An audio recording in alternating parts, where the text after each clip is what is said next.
जी अस्सलाम वालेकुम। यासीन आपके साथ हाजिर है आज मॉर्निंग ब्रीफिंग में। आज तारीख है 17 जनवरी, जुमे का दिन है और इस हफ्ते की ये आखिरी जो है वो मॉर्निंग ब्रीफिंग है, क्योंकि हफ्ता और इतवार 2 दिन में आपके साथ हाजिर नहीं होता, सिवाय ये कि संडे नाइट को अगर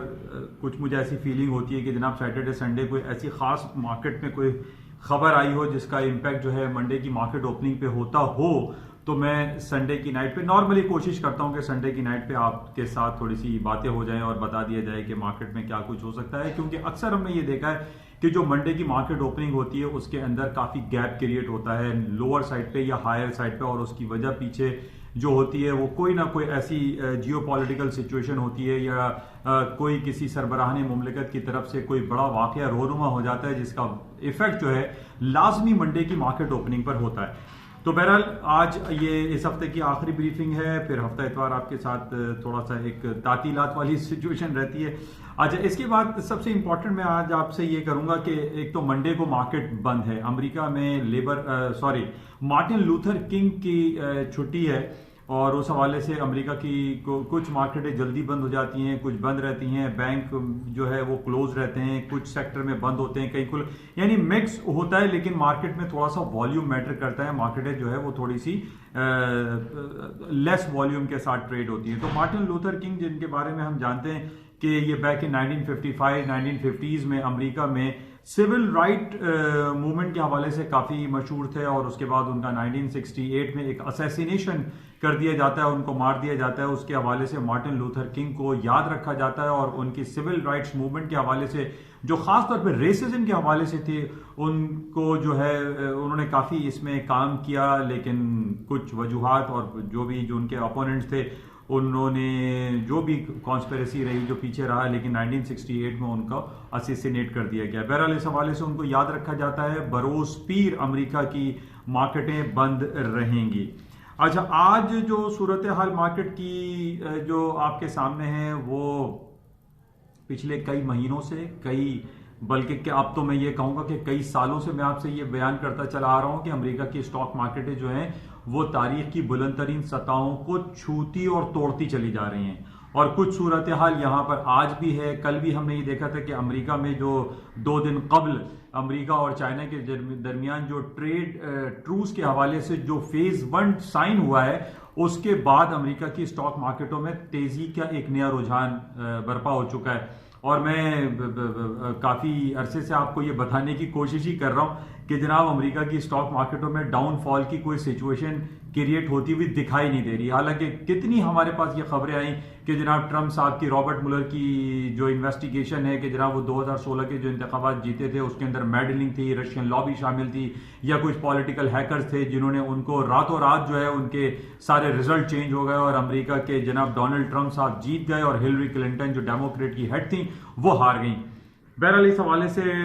जो रॉबर्ट मुलर की इन्वेस्टिगेशन हुई उसके अंदर 35 लोगों को बिहाइंड द बार जेलों में डाल दिया गया, लेकिन अगर एक शख्स बाहर है तो वो हम देखते हैं कि मिस्टर डोनाल्ड ट्रंप हैं जो कि अपनी सदारती कुर्सी पर उस दिन से बरा जमा है जब से इनके खिलाफ ये कार्रवाई शुरू हुई, इन्वेस्टिगेशन हुई, लेकिन उनको कोई अपनी सीट से हटा नहीं सका। और मैं काफी अरसे से आपसे ये कह रहा हूं कि मिस्टर डोनाल्ड ट्रंप एक बड़ी स्ट्रांग पॉलिटिकल फिगर हैं, बड़ी स्ट्रांग उनके अंदर ये स्टैमिना है कि जनाब उनको कोई हटा नहीं सकता। हालांकि दूसरी तरफ हम ये देख रहे हैं कि डोनाल्ड ट्रंप के खिलाफ नैन्सी पेलोसी जो कि डेमोक्रेट की हेड हैं और जो हाउस ऑफ रिप्रेजेंटेटिव में उनकी अक्सरियत शामिल है, उसके बावजूद वो अभी तक ये काम नहीं कर सकी कि डोनाल्ड ट्रंप को जो है अपनी कुर्सी से हटा सकें, चाहे वो रॉबर्ट मुलर की इन्वेस्टिगेशन के हवाले से सिलसिला हो या फिर अब जो यूक्रेन के प्रेसिडेंट को उन्होंने एक कॉल की, खत लिखा कि जनाब जो बाइडेन के खिलाफ वो कार्रवाई करें। और इस बेसिस पे हमने ये देखा कि ट्रंप साहब के ऊपर एक बहुत बड़ा एलिगेशन ये भी लगाया गया कि जनाब उन्होंने जो बाइडेन को डाउन करने के लिए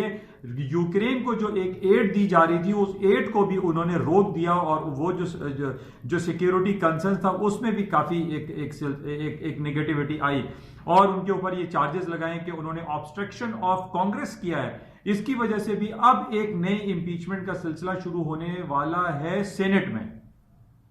और कल ये बिल पास हो गया हाउस ऑफ रिप्रेजेंटेटिव में, और उन्होंने जो डिफरेंट चार्जेस थे ट्रम्प साहब के पास वो उन्होंने भिजवाए, और एक ट्रायल यानी इंपीचमेंट का जो ट्रायल का सिलसिला है वो सेनेट में अब शुरू हो चुका है कल से। अब हालांकि इस पे कुछ नेगेटिविटी आनी चाहिए थी, और ये होता कि जनाब नहीं, अब अमेरिका की जो स्टॉक मार्केटें हैं वो अप डाउन हो सकती हैं, गिर सकती हैं, और ट्रम्प साहब के खिलाफ जो घेरा है वो काफी तंग होता हुआ दिखाई दे रहा है। लेकिन मैं आपसे फिर दोबारा ये कहूंगा, क्योंकि हमें देखें ग्राउंड रियलिटीज को बहुत ज्यादा क्लोजली देखना पड़ता है। अब हम ये खास तौर पे मैं अपनी बात करूंगा कि मैं ये कैसे कह दूं कि जनाब ट्रम्प साहब जो है वो जो सेनेट में वोटिंग होगी उनके खिलाफ इंपीचमेंट करने के हवाले से वो कामयाब होती हुई दिखाई नहीं दे रही। उसकी वजह सिर्फ और सिर्फ ये है कि सेनेट में रिपब्लिकन की अक्सरियत है, रिपब्लिकन जिसका निशान हाथी एलिफेंट है, और वो अभी बड़ा जमा है, यानी ट्रम्प साहब जो है वो एलिफेंट वाले हैं, उनकी अक्सरियत है सेनेट में। और जब तक सेनेट ये बिल पास नहीं करता कि उनकी इंपीचमेंट होनी चाहिए, सेनेट ट्रम्प साहब की इंपीचमेंट नहीं हो सकती। हालांकि हाउस ऑफ रिप्रेजेंटेटिव में ये वोट हो चुका है और उन्होंने यस कह दिया है, क्योंकि उसमें डेमोक्रेट्स की अक्सरियत है और डेमोक्रेट्स ये चाह रहे हैं कि उनकी इंपीचमेंट हो जाए। लेकिन जैसे मैंने आपसे ये कहा था कि उनके कानून में ये चीज जरूरी है कि जब तक सेनेट और हाउस ऑफ रिप्रेजेंटेटिव दोनों एक साथ, यानी जिसको हम कांग्रेस भी कहते हैं, वो इस चीज का वोटिंग में इसको पास नहीं कर देता, उस वक्त तक ट्रम्प साहब की इंपीचमेंट कॉल नहीं हो सकती। और हमें यह पता है कि जनाब सेनेट में रिपब्लिकन पार्टी की जो है वो अक्सरियत है, डेमोक्रेट उसमें लेग करते हैं, पीछे हैं, हारे हुए हैं। तो इस वजह से यहां पे ये मुमकिन है ही नहीं कि जनाब ट्रम्प साहब की इंपीचमेंट हो। बहरहाल हो सकता है कि कुछ हाउस रिपब्लिकन पार्टी के कुछ ऐसे लोग जरूर होंगे इनकी पार्टी में जो वो ये चाहते होंगे कि जनाब नहीं, ट्रम्प साहब की इंपीचमेंट होनी चाहिए। लेकिन अब तक जो हमारे पास डिफरेंट रिपोर्ट्स आती हैं, जो मैं देख रहा हूं, उसमें यही कहा जा रहा है कि ट्रम्प साहब को उनकी कुर्सी से कोई नहीं हिला सकता और सेनेट में ये बिल फेल हो जाएगा, नाकाम हो जाएगा, और ये मतलब डेमोक्रेट की जो नैंसी पेलोसी हैं वो इसमें हार जाएंगी। इसका पॉजिटिव इफेक्ट क्या आ रहा है? अमेरिका की स्टॉक मार्केट रोज बरोज हाई पे हाई बनाती चली जा रही है, और वो तमाम क्या अब तो कोई टेक्निकल लेवल्स काम ही नहीं कर रहे हैं, यानी सिर्फ एक ही टेक्निकल लेवल काम कर रहा है, और वो ये है कि आप बाय करें, आप टेक्निकली उसको ना देखें। सिर्फ जो भी जो हमारे पास न्यूज चल रही है, जो खबरें हमारे पास डिफरेंट आती हैं, जो डिफरेंट पोलिंग्स आती हैं, उसमें यही कहा जा रहा है कि अमेरिका की स्टॉक मार्केटों के गिरने का सवाल पैदा हो ही नहीं रहा है। और अगर हम ये ट्रम्प साहब की इंपीचमेंट और रॉबर्ट मुलर की इन्वेस्टिगेशन के हवाले से जब बात करते हैं, तो इसमें भी कहीं कहीं कोई पॉजिटिविटी दिखाई नहीं दे रही कि हम ये कहें कि जनाब ट्रम्प साहब जो वो हट जाएंगे। ये पिछले 3 साल से हम देख रहे हैं, और अब सिर्फ 10 और 11 महीने रह गए वहां अमेरिका में जनाब दोबारा से इलेक्शन होंगे, यानी री इलेक्शन होगा ट्रम्प साहब का, और उसमें उनके मध्य मुकाबले कोई भी ऐसा स्ट्रॉन्ग कंटेंडर, स्ट्रॉन्ग कैंडिडेट दिखाई नहीं दे रहा कि हम ये कहें कि जनाब ट्रम्प साहब को कोई हरा सकता है। और अभी यही उम्मीद की जा रही है, और जो इंडिकेशन हमारे पास आ रही है कि ट्रम्प साहब अगले 4 सालों के लिए दोबारा सदर जो है वो मुंतखब हो जाएंगे। हालांकि माइकल ब्लूमबर्ग जो वहां न्यूयॉर्क के एक बहुत स्ट्रॉन्ग कैंडिडेट हैं, जो डेमोक्रेट के हैं, वो काफी कोशिशें कर रहे हैं, और उन्होंने ये कहा है कि मैं अपना सारा पैसा लुटा दूंगा ट्रम्प को हराने के लिए। लेकिन ऐसा दिखाई नहीं दे रहा, क्योंकि ट्रम्प भी बहुत ज्यादा स्ट्रॉन्ग पॉलिटिकल फिगर हैं, उनको हटाना कोई आसान काम नहीं। अच्छा, बहरहाल जो सूरत हाल हमारे पास यही है कि अमेरिका की स्टॉक मार्केटों ने ना गिरने का तैयार किया हुआ है, मार्केटें रोज बरोज हाई करती चली जा रही हैं। वो साइकोलॉजिकल लेवल डाउ जोन्स का जो था 29,000 वो भी क्रॉस हो गया, नेस्डैक का 9,100 भी क्रॉस हो गया, S&P का 3300 वो भी क्रॉस हो गया। सारे लेवल्स ऊपर के साइकोलॉजिकल बैरियर्स मार्केट क्रॉस करते हुए हाई पे हाई बनाती चली जा रही है। अच्छा, इस बेसिस पे मैंने आपको ये कहा था कि अमेरिका का जो यूएस डॉलर है उसमें भी काफी कॉन्फिडेंस बहाल हुआ है, और अमेरिका की जो यूएस डॉलर की जो जिसको हम डॉलर इंडेक्स के नाम से भी जानते हैं, वो भी अपने हायर लेवल पर है। और उसी वजह से हम ये देख रहे हैं कि तमाम करेंसीज जो मेजर इंपॉर्टेंट प्राइम करेंसीज यानी British pound, euro, Swiss franc and Japanese yen higher side पे नहीं जा पा रहे हैं, और वो लो पे लो बना रहे हैं, या लोअर साइड पे, या उनके अंदर इतनी पोटेंशियलिटी एग्जिस्ट नहीं कर रही है कि जिसकी वजह से हम ये कहें कि तमाम करेंसी जो है वो हायर साइड पे जा रहे हैं। सबसे ज्यादा जो स्ट्रॉन्ग करेंसी इस वक्त हमें दिखाई दे रही है वो यूएस डॉलर है, बिकॉज ऑफ अमेरिका की स्टॉक मार्केटें हायर साइड पे हैं, तारीख की बुलंद तरीन सतहों पे हैं, जिसकी वजह से अमेरिका की स्टॉक मार्केट के साथ साथ डॉलर का कॉन्फिडेंस भी अक्रॉस द बोर्ड बढ़ता चला जा रहा है। अच्छा, इसके साथ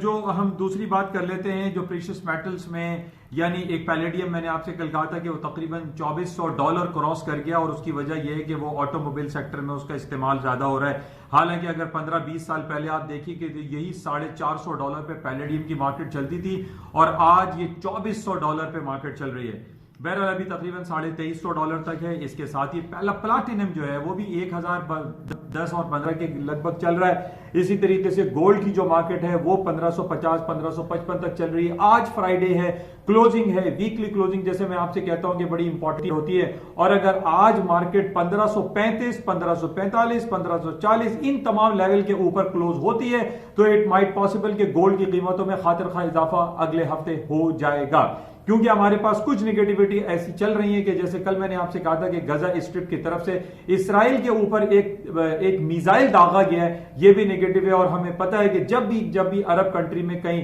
टर्मोइल या प्रॉब्लम क्रिएट होती है तो गोल्ड की कीमतें और तेल की कीमतों में खातिर खा इजाफा होता है। तो ऑयल के साथ साथ गोल्ड की कीमतों में इजाफा हो सकता है, क्योंकि जो जियोपॉलिटिकल सिचुएशन है उसको हम ये नहीं कह सकते हैं कि ऑल इज वेल, तमाम चीजें ठीक नहीं है,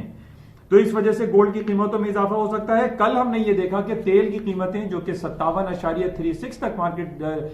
डे बिफोर यस्टरडे परसों मार्केट ने लो बनाया था, लेकिन अब हम ये देख रहे हैं कि तेल की कीमतें, क्रूड ऑयल की मार्केटें हायर साइड पे जाना शुरू हो रही हैं, लेकिन इसमें ऊपर जाने के लिए अभी बहुत लंबा सफर करना है, क्योंकि टेक्निकल ग्राउंड पे अगर आप ये समझते हैं कि $70 और $80 हो जाएगा, उसके लिए जरूरी है कि $66 की जो बैरियर है, जो रेजिस्टेंस है, वो इसको तोड़ना पड़ेगा। तो 66 तो बहुत दूर है, अभी तो मार्केट 59, 58, 59 के लगभग चल रही है, लेकिन अभी इसके अंदर पोटेंशियलिटी इतनी ज्यादा एग्जिस्ट नहीं करती है जितनी लोग ये समझ रहे थे कि जनाब एपीआई की रिपोर्ट खराब आ गई तो इन्वेंट्री रिपोर्ट खराब आ रही है, तो ईरान और अमेरिका के दरमियान जो मसाइल हैं उसकी वजह से तेल की कीमतें ऊपर जा सकती हैं। ऐसा नहीं है, क्योंकि इससे पहले हमने ये सुना था और बल्कि हमने ये देखा, कंफर्म रिपोर्ट भी आई थी कि ट्रंप साहब ने ये बिल्कुल अलल ऐलान ये कहा कि जनाब we don't need Middle East oil. बल्कि एक साहब ने मुझसे ये भी कहा कि ट्रंप साहब ने ये भी कहा है कि we don't need crude oil, कि हमें क्रूड ऑयल की जरूरत ही नहीं है। तो ये बहुत बड़ा कमेंट था ट्रंप साहब की तरफ से, और ये कहना कि हमें तेल की जरूरत ही नहीं है, क्योंकि हम ये देख रहे हैं कि जब से अमेरिका में शेल ऑयल की बात बहुत ज्यादा चल रही है, जो कि कैलिफोर्निया और ये मिशिगन स्टेट के ऊपर एक नॉर्दर्न एरिया जो है अमेरिका का, उसके अंदर एक शेल ऑयल, जो शेल एक पत्थर होता है, उससे जो है वो गैस क्रिएट की जाती है, गैस के बाद वो पेट्रोल और वो लिक्विड पेट्रोल उसमें से बनाया जाता है, वो अमेरिका खुद जनरेट कर रहा है, खुद प्रोड्यूस कर रहा है। तो अमेरिका का ये कहना है कि we don't need Middle East oil and we don't need any crude oil. तो ये बहुत बड़ी खबर है, जिसकी वजह से हमें ये फील होता है कि अगर मार्केट $66 से नीचे रहेगी तो तेल की कीमतों में खातिर खान नीचे डाउन साइड पे लेवल आ सकता है। और आज फ्राइडे क्लोजिंग है, मैं दोबारा आपको बता दूं कि अगर 57-75 से नीचे मार्केट क्लोज हुई तो ऑयल की कीमतें अगले हफ्ते मजीद डाउन हो सकती हैं। तो बहरहाल इस टेक्निकल लेवल को आप जहन में रखिएगा, क्रूड ऑयल का 57-75, और गोल्ड का जो लेवल है आप ये समझ लीजिए कि 1535 या 1540 के ऊपर अगर मार्केट क्लोज होती है, 1535 आप जहन में रखिए, मार्केट इसके ऊपर रहेगी तो गोल्ड की मार्केट भी हायर साइड पे जा सकती हैं, क्योंकि जिस तरीके से पैलेडियम, प्लैटिनम, सिल्वर, ये सारी चीजें ऊपर, सारी प्रेशियस मेटल ऊपर जा रहे हैं, तो इसमें कुछ पॉसिबिलिटी ये एग्जिस्ट करती है कि गोल्ड की कीमतों में खातिर खा इजाफा हो सकता है। अच्छा, इसके साथ ही जो दूसरी बातें हम ये कर लेते हैं, ये तो हो गई अमेरिका और जो ग्लोबेक्स मार्केट के हवाले से। अच्छा, इसके साथ ही मैं बात जिक्र कर देता हूं क्योंकि टाइम इज टिकिंग डाउन, 12-13 दिन रह गए। बरतानिया 46 साल के बाद यूरोपियन यूनियन से उसको अलहदगी होने जा रही है, जो कि बहुत ज़्यादा अनसर्टेन सिचुएशन है, जिसकी वजह से हम देख रहे हैं कि स्टर्लिंग और जो यूरो की मार्केट है वो कोशिश कर रही है ऊपर जाने की, लेकिन मार्केटों में इतना ज़्यादा करंट या इतना ज़्यादा पोटेंशियल मौजूद दिखाई नहीं दे रहा है, क्योंकि जो काइनेटिक एनर्जी होती है वो चीज़ उसके अंदर दिखाई नहीं दे रही कि मार्केट बहुत एट सडन हायर साइड पे जाए। लेकिन कंपैरेटिवली थोड़ी सी मार्केट हायर साइड पे जा सकती है, क्योंकि जिस तरीके से हमारे पास जो डिफरेंट खबरें आ रही हैं कि जनाब बेहतर हालात होंगे और ट्रेड डील अच्छी हो सकती है बरतानिया और यूरोपियन यूनियन के दरमियान, तो इस बेसिस पे थोड़ी सी मार्केट टेक्निकल ग्राउंड पे हायर साइड पे जा सकती है, लेकिन इतना पोटेंशियल एग्जिस्ट नहीं करता। डॉलर की मार्केट बहुत ज्यादा ऊपर है, लेकिन for the time period, for the certain period of time में यूरो और स्टर्लिंग की मार्केटों में तेजी हो सकती है, लेकिन बहुत ज्यादा इसमें तेजी दिखाई नहीं देती। अच्छा, इसके साथ ही जो खबरें हमारे पास चल रही हैं, थोड़ी सी हम पाकिस्तान और इंडिया के बारे में बात कर लेते हैं। इंडिया में बहुत ज्यादा चर्चा है जेफरी बेजोस का, जो कि दुनिया के रिचेस्ट मैन है और Amazon के मालिक हैं। वो $1 बिलियन की इन्वेस्टमेंट करने जा रहे हैं इंडिया में, और इंडिया में वो ये कह रहे हैं कि तकरीबन 1 मिलियन जॉब क्रिएशन होगी। ये बहुत अच्छी बात है। जेफरी बेजोस का इंडिया जाना, वहां पे उनकी हालात को मजीद बेहतर करना, ये हमारी किसी के साथ कोई बैर नहीं है। अगर इंडिया में वो काम कर रहे हैं तो बिल्कुल करें, लेकिन हमारी उनसे ये सलाह भी रहेगी कि जनाब पाकिस्तान का भी रुख करें और पाकिस्तान में भी देखें कि पाकिस्तान की जो कंप्यूटर इंडस्ट्री है, जो इलेक्ट्रॉनिक इंडस्ट्री है, या जो एक वेव है जो कंप्यूटर मोबाइल इंडस्ट्री जो आगे चल रही है, चिप इंडस्ट्री है, उसमें भी काम करना चाहिए। और जेफरी बेजोस को चाहिए कि वो पाकिस्तान में भी इन्वेस्टमेंट करें। ये एक बहुत बड़ी अपॉर्चुनिटी पाकिस्तान को भी देनी चाहिए। और इसके साथ जो जेफरी बेजोस का इंडिया जाना है, इस हवाले से भी बड़ा इंपॉर्टेंट आजकल, जैसा मैंने आपसे पहले भी कहा था कि दुनिया की जितनी बड़ी बड़ी फर्म्स हैं वो डिक्टेट करती हैं, और वो डिक्टेट करती हैं गवर्नमेंट के प्राइम मिनिस्टर को, गवर्नमेंट या प्रेसिडेंट को, कि वो उनकी पॉलिसीज को अडॉप्ट करें, और वो अगर बिलियंस ऑफ डॉलर की इन्वेस्टमेंट करने जा रहे हैं तो उनकी कुछ बातों को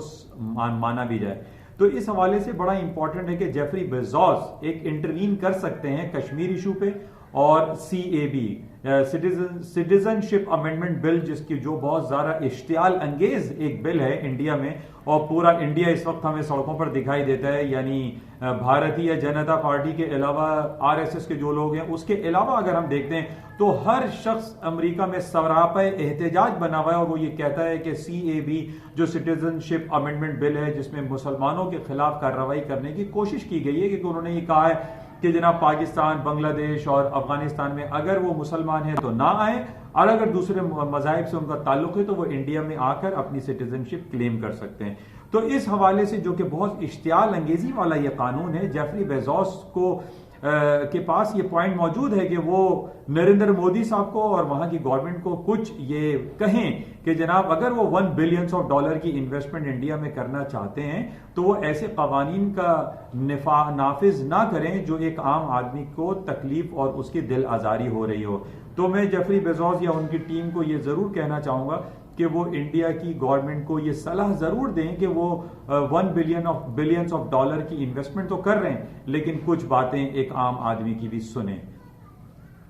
अच्छा, इसके साथ ही जो पाकिस्तान स्टॉक मार्केट की बात हम कर लेते हैं। पाकिस्तान में बहुत खूबसूरत अच्छा माहौल चल रहा है। अभी जो ताज़ा तरीन रिपोर्ट्स हमारे पास आई है फॉरेन डायरेक्ट इन्वेस्टमेंट की, कि पाकिस्तान ने पिछले 6 महीने में पाकिस्तान का जो फॉरेन डायरेक्ट इन्वेस्टमेंट है, पूरी दुनिया से जो लोग पाकिस्तान में इन्वेस्टमेंट कर रहे हैं वो 68.3% इंक्रीज हो गया है, बढ़ गया है, जो कि बहुत खुश आइन बात है। और पाकिस्तान के लिए ऐसी खबरें आना कि पाकिस्तान में ट्रेजरी बिल का खरीदना और पाकिस्तान में फॉरेन डायरेक्ट इन्वेस्टमेंट का आना भरपूर अंदाज में, ये बहुत खुश आइन बात है। और मैं समझता हूं कि इन खबरों से पाकिस्तान में बहुत अच्छा एक पोटेंशियल क्रिएट होगा, पाकिस्तान के हालात मजीद बेहतर हो सकते हैं, इस रीजन में हालात बेहतर हो सकते हैं। हमारी दुआ तो सिर्फ पाकिस्तान के लिए नहीं, बल्कि हम तो पूरे इस रीजन की बात करते हैं कि पाकिस्तान, इंडिया, भूटान, नेपाल, बांग्लादेश, यहां पर रहने वाले तमाम लोग जो कि सब कॉन्टिनेंट कहलाता है, तमाम लोग अच्छे तरीके से रहें, अच्छी खुशहाली से रहें, एक पोटेंशियल एग्जिस्ट करता है। यानी यहां पर आबादी दुनिया की सबसे ज्यादा, हम कह सकते हैं 60-70% आबादी यहां पर रहती है। तो हमें इस रीजन में एक अमन और शांति का मुजाहरा करना चाहिए, ना कि ना ऐसे माहौल हम पैदा करें जैसा कि नरेंद्र मोदी साहब ने एक इश्तियाल अंगेजी वाला कानून नाफिज कर दिया है। कश्मीर तकरीबन 180 दिन होने वाले हैं, वहां पर लोग लॉकडाउन हैं, इंटरनेट कनेक्शन वहां पर लोगों के पास नहीं है। तो ये इसको थोड़ा सा सॉफ्टली देखना चाहिए नरेंद्र मोदी साहब को, इंडियन गवर्नमेंट को, ताकि वहां पर हालात अच्छे रहें, एक आम आदमी को फायदा हो, एक आम आदमी जो है खुशहाल जिंदगी गुजार सके। तो इसी तरीके से मैं ये पाकिस्तान के लिए बहुत अच्छी खबर है। और हमारे पास अगले महीने भी, बल्कि इस महीने के आखिर में या फरवरी में कुछ ये खबर आने वाली है कि पाकिस्तान जो कि FATF financial action task force के हवाले से एक ग्रे लिस्ट में एग्जिस्ट करता है, ये ग्रे लिस्ट पाकिस्तान के ऊपर से हटने वाली है इंशाअल्लाह। और उम्मीद की जाती है कि पाकिस्तान FATF के हवाले से जो पेरिस बेस ऑर्गेनाइजेशन है उनकी बहुत सारी बातों को मानेगी। पाकिस्तान की जो फॉरेन करेंसी रेगुलेशन है उसको फॉलो कर रहा है। पाकिस्तान टेररिज्म जो फाइनेंस के खिलाफ बहुत अच्छे काम कर रहा है। तो इस हवाले से हम उम्मीद करते हैं कि FATF से पाकिस्तान का नाम जल्द अज जल्द खारिज हो जाएगा और पाकिस्तान एक ग्रीन लिस्ट में आ जाएगा। और उसके बाद पाकिस्तान के हालात मजीद बेहतर होते हुए दिखाई दे रहे हैं। जो रिपोर्ट्स हमारे पास आ रही हैं उसमें यही कहा जा रहा है कि FATF की तरफ से पाकिस्तान को एक ग्रीन सिग्नल मिल रहा है, एक ग्रीन इंडिकेशन मिल रही है और हालात मजीद बेहतर होंगे, जिसकी वजह से हम ये देख रहे हैं कि पाकिस्तान की स्टॉक मार्केट भी तकरीबन 43,000 के लगभग चल रही है, इसका इंडेक्स PSX इंडेक्स। और ये उम्मीद की जा रही है कि पाकिस्तान का जो 53,000 का इंडेक्स था जो कि कई 1-2 साल पहले बना था उसको हम दोबारा से अचीव कर लेंगे। और अमेरिका की स्टॉक मार्केट के साथ पाकिस्तान की स्टॉक मार्केटें भी रोजाना और वीकली बेसिस पे अपनी तारीख के नए बाब रकम करेगी। और तो ये सूरत हाल रही। और